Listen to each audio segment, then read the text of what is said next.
اور پیغمبر علیہ السلام کا معمول کیا ہے؟ اذا دخل العشر الاواخر شد میذرہ واحیا لیلہ وایقظ اہلہ. آخری عشر شروع ہوتا آپ 10 دن کے لیے کمر کس لیتے اور پوری رات جاگتے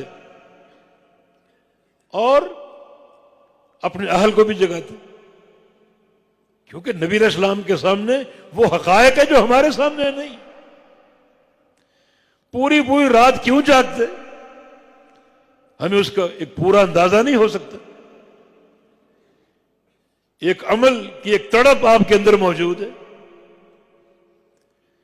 کس چیز سے بچنا چاہتے ہیں، کیا چیز پانا چاہتے ہیں، پوری طرح وہ حقائق ہم نہیں جانتے.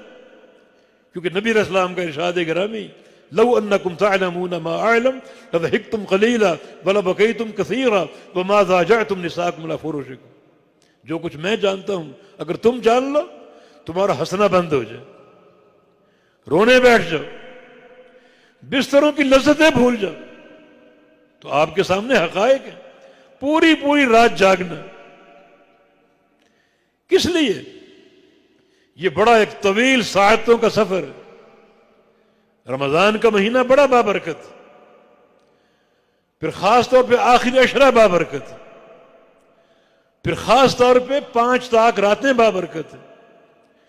اور سب سے بابرکت وہ رات ہے جو نزول قرآن کی رات ہے، جس کو آپ لیلۃ القدر کہتے ہیں. خیر من 1000 شہر. یہ ایک رات 1000 مہینے کی عبادت کے برابر نہیں بلکہ افضل ہے. افضل کتنی ہے اس کی تحدید نہیں.